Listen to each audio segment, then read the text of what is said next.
Ah, so you want to catch them all, eh? Here's a quick overview of Pokémon Go with the biggest tips and tricks so you can get to the top of that gym.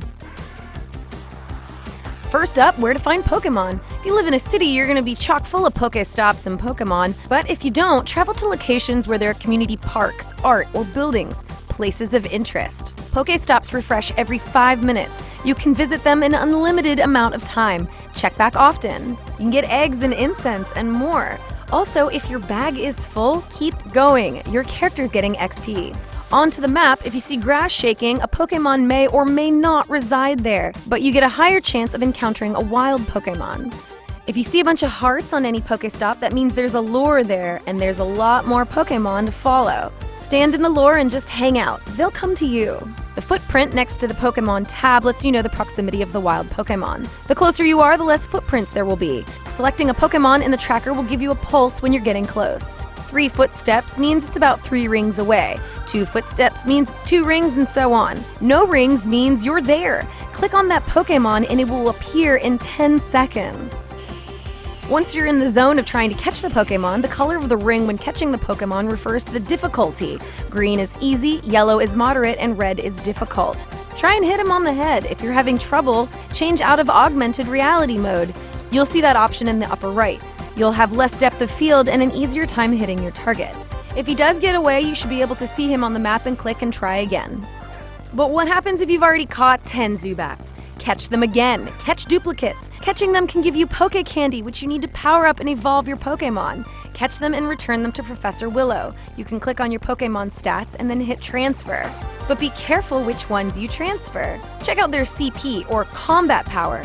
Each individual Pokémon is assigned CP at capture. It indicates how well that particular Pokémon will perform in battle. As you gain XP and become a higher level trainer, the CP of the Pokémon you'll capture will generally be higher. So, one Zubat might be 10 CP and another 56 CP. Keep the higher one, transfer the other. Don't waste your time evolving and powering your Pokémon right away.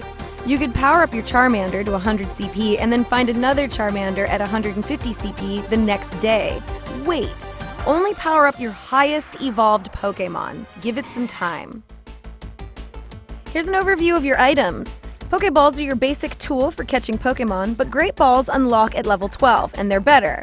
Ultra Balls, which unlock at level 20, are even more useful for high-level Pokémon. All 3 can be obtained at Pokéstops once you've reached the right level. Potions, Super Potion, and Hyper Potions allow for Pokémon to be healed in battles. Revives allow for the revival, and the Lucky Egg. This is an item that doubles the experience you gain the next half hour after use. Raspberries can be used on higher level Pokémon to prevent them from running away.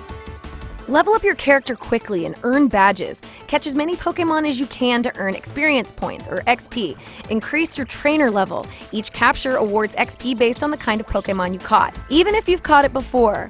And you also get more XP based on the accuracy of your throw. The higher level you are, the more rare Pokémon you'll come across. Remember how I told you got eggs at Pokéstops? Use an incubator to hatch it. These eggs are stored under your Caught Pokémon screen. Swipe to the right. Eggs can be placed in an incubator by selecting the one you'd like to hatch. The distance needed to travel to hatch an egg is under each egg. Everyone gets 1 free incubator that lasts forever.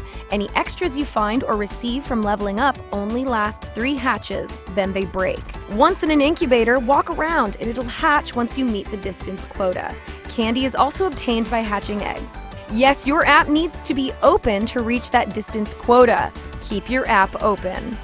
So click those Pokémon and level up. Leveling up gives you lures, incense, and incubators, so you don't need to buy these. If you're wary about spending money for coins, you can get coins by having Pokémon in gyms.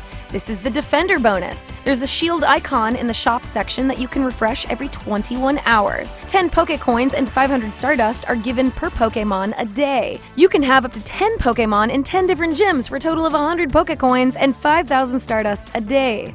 But first, you need to get in that gym. Once you're level 5, you can join an alliance. If you take on a gym of your own alliance, your Pokémon will never faint. Their HP will reduce to 1 and they'll need healing, but they won't faint. A gym has a max of 3 Pokémon trainers or defenders at any time. If you find a gym of your alliance with only 1 or 2 Pokémon in it, you can just add your Pokémon. You don't have to fight them. Drop a Pokémon in there and keep walking. Free Defender bonus. But if there's no spots, you're gonna have to fight a trainer. When you're in combat, it's not turn-based, it's real-time. Click once for a basic attack, swipe to dodge, hold down a click for a special attack. If you have more CP, consider not dodging and just click, click, click, click, click. You'll probably win. After you've won, do not put your best Pokémon in the gym. Second or third best is better. You can't recall your Pokémon once it's in a gym, and you'll need it to fight other gyms. Once it's beaten though, it will return to you. So keep your favorite with you. Finally, you've probably noticed that you've lost all your battery playing this game. You're gonna probably want to buy an external battery. But another option is to use the battery saver mode, which is found in the settings of your Pokémon Go app. Once you click on it, the screen dims and only the Pokémon logo shows. It still tracks your steps and it'll vibrate when a Pokémon shows up. When you lift your phone to your face, the screen will go back to normal. That's all I have for you right now, but be sure to stay tuned to GameSpot.com for the latest on Pokémon Go.